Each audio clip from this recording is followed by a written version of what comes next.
टुकुर टुकुर हमारे के ताकत रहे, गुटका और पान सखी फाकत रहे।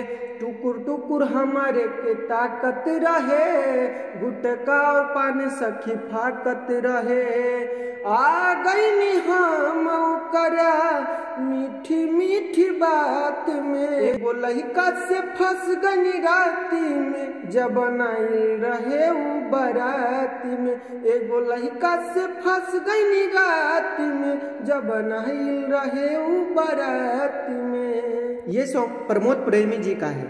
बता दे दोस्तों, ये सॉन्ग कुछ ही दिन पहले रिलीज हुआ था। बता दे दोस्तों, ये बहुत कम समय में 2 मिलियन प्लस लोगों ने इस सॉन्ग को अपना प्यार दुलार दिया है।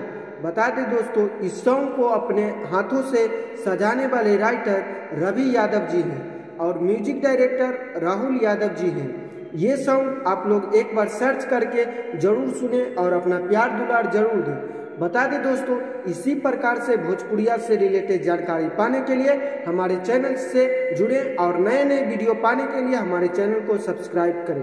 धन्यवाद।